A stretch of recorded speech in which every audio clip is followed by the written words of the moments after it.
সমস্ত প্রশংসা আল্লাহর। আল্লাহ কেন নিজের প্রশংসা করেন, নাকি সেই প্রশ্নে অন্য কোনো ঈশ্বর আছেন? 39:29 আয়াতে কি বলা আছে?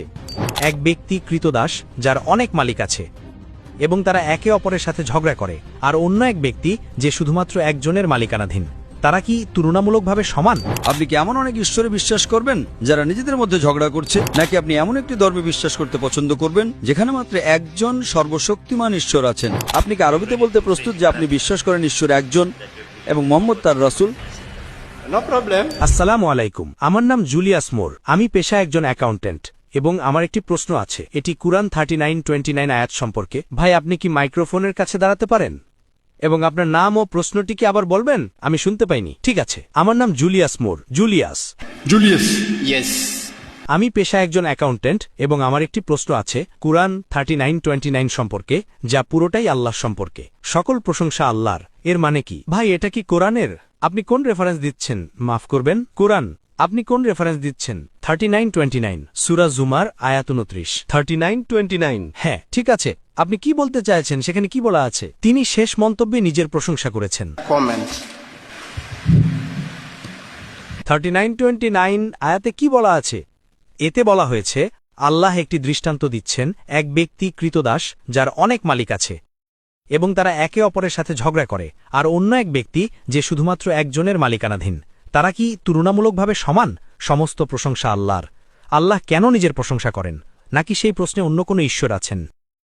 ভাই প্রশ্ন করেছেন আল্লাহ সুবহানাহু ওয়া তাআলা সূরা জুমার অধ্যায় 39 আয়াত নাম্বার 29-এ একটি উদাহরণ দিয়েছেন। আল্লাহ উদাহরণ দিচ্ছেন যে আপনি কি এমন একজন দাসকে পছন্দ করবেন যার মালিকানায় অনেক অংশীদার আছে, এমন এক দাস যার অনেক অংশীদার যারা একে অপরের সাথে ঝগড়া করে, নাকি আপনি এমন একজন দাসকে পছন্দ করবেন যার মাত্র একজন প্রভু বা মালিক আছে? কোনটি ভালো?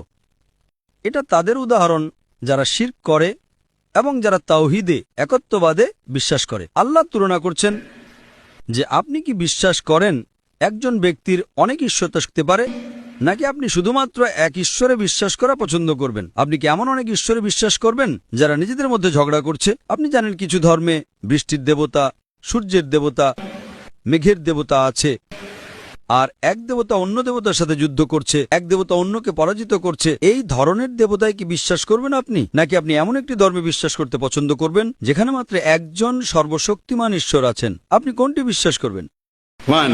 একজন। আল্লাহ বলছেন সমস্ত প্রশংসা আল্লাহর। এর মানে হলো প্রশংসা একমাত্র আল্লাহর, যিনি এক অদ্বিতীয়।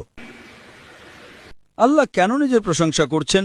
তার কারণ হলো আল্লাহ সুবহানাহু ওয়া তাআলা মানুষের স্বভাব জানেন। আমরা যখন কারো প্রশংসা করি তখন আমরা তাকে অনুসরণ করি। আল্লাহর প্রশংসা করলে আল্লাহ মহান হন না।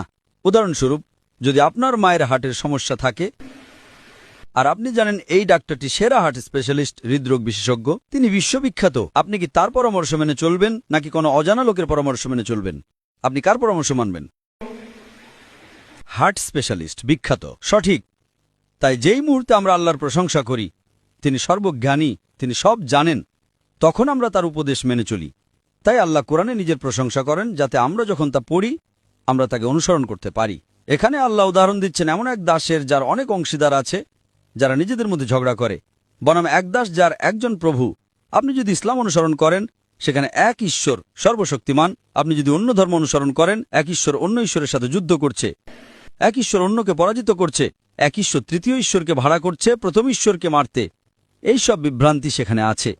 তাই আল্লাহ একটি উদাহরণ দিচ্ছেন এবং আপনাকে বলছেন যে এই কারণে আপনার এক সত্য ঈশ্বরকে গ্রহণ করা উচিত। আশা করি উত্তরটা পেয়েছেন ভাই। আপনি কি বিশ্বাস করেন ঈশ্বর একজন? কি আপনি কি বিশ্বাস করেন ঈশ্বর একজন? হ্যাঁ। আপনি কি বিশ্বাস করেন যিশু ঈশ্বর, নাকি যিশু ঈশ্বরের রাসূল? তিনি রাসূল, সেই অনুযায়ী তিনি ঈশ্বরের রাসূল নাকি তিনি ঈশ্বর? তিনি ঈশ্বরের রাসূল। যিশু খ্রিস্ট কার রাসূল? ঈশ্বরের। হ্যাঁ, ভালো। আপনি কি বিশ্বাস করেন নবী মুহাম্মদ ঈশ্বরের রাসূল? হ্যাঁ। মাশাআল্লাহ। ভাই, আমি খুব খুশি, কারণ ইসলামে প্রবেশ করতে হলে আপনার ন্যূনতম দুটো জিনিসের প্রয়োজন। ন্যূনতম, এক নাম্বার বিশ্বাস করা যে ঈশ্বর একজন, যেটা আপনি সর্বদাই বিশ্বাস করেন। দুই নাম্বার, আপনাকে বিশ্বাস করতে হবে যে নবী মুহাম্মদ ঈশ্বরের রাসূল, যেটা আপনি সর্বদাই বিশ্বাস করেন। তাহলে আমার মতে আপনি একজন মুসলিম। আমার মতে আপনি একজন মুসলিম। তো আপনি কি মুসলিম হতে পারে খুশি? আপনি কি মুসলিম হতে পারে খুশি? ঠিক আছে, এখনই আপনি কি মাইক্রোফোনে বলতে পারেন? হ্যাঁ। ঠিক আছে। এখনই আমার মনে হয় সময় হয়েছে। ইনশাল্লাহ হয়তো। ইনশাআল্লাহ, মাশাআল্লাহ। Inshallah, mashallah. আপনি আল্লাহকে বিশ্বাস করেন। Good. একটা কথা ভাই, একবার বিশ্বাস করলে দেরি করা উচিত নয়। আমি জানি না কতদিন বাঁচব, আমি জানি না আগামীকাল বাঁচব কিনা। আমি আজ গাড়িতে করে যেতে পারি, আমার দুর্ঘটনাও হতে পারে, আমি মারা যেতে পারি। তাই আমি যদি ভালো কিছু করি, আপনি কি একমত? হ্যাঁ। কারণ আগামীকাল যদি আমি করি আর আজ যদি আমি মারা যাই তাহলে কি হবে?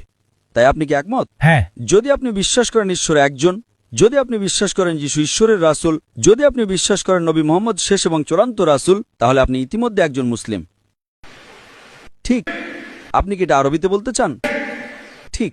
আপনি কি এটা আরবিতে বলতে চান? আরবিতে একই কথা, যে ঈশ্বর একজন এবং নবী মুহাম্মদ একজন রাসূল। আমি বলবো এবং আপনি আমার পরে পুনরাবৃত্তি করতে পারেন, ঠিক আছে? কি? আপনি কি আরবিতে বলতে প্রস্তুত যে আপনি বিশ্বাস করেন ঈশ্বর একজন এবং মুহাম্মদ তার রাসূল? No problem. Okay. ঠিক আছে, আমি বলছি। ঠিক আছে। Ashhadu Ashhadu Allah Allah ilaha ilaha illallah illallah wa ashhadu wa shahadu anna anna Muhammadan Muhammadan abduhu Abdul wa rasuluhu. wa rasuluhu. আমি সাক্ষ্য দিচ্ছি যে কোনো উপাস্য নেই আল্লাহ ছাড়া, কোনো উপাস্য নেই আল্লাহ ছাড়া, এবং মোহাম্মদ হলেন রাসূল এবং বান্দা আল্লাহর। MashaAllah, you're a Muslim. মাশাআল্লাহ, আপনি একজন মুসলিম। আমি তাকবীর জানাতে চাই। Thank you. Takbir. Takbir. Takbir. আমি আপনাকে বলতে চাই ভাই, আপনি 200 কোটি মুসলমানের পরিবারে প্রবেশ করেছেন। একবার আপনি ইসলাম গ্রহণ করলে আপনার আগের সমস্ত পাপ ক্ষমা করে দেওয়া হয়। আপনি যে ভালো কাজ করেছেন তা থেকে যায়, যা ভুল করেছেন তা ধুয়ে মুছে যায়। আমি আল্লাহ সুবহানাহু ওয়া তাআলার কাছে প্রার্থনা করি যেন তিনি আপনাকে এই দুনিয়া এবং আখিরাতে সর্বোত্তম দান করেন। আমি চাইবো আপনি কোরআনের অনুবাদ পড়েন এবং ইসলামকে ভালো করে বুঝুন, যাতে ইসলামকে আরো ভালো পালন করতে পারেন। ঠিক আছে।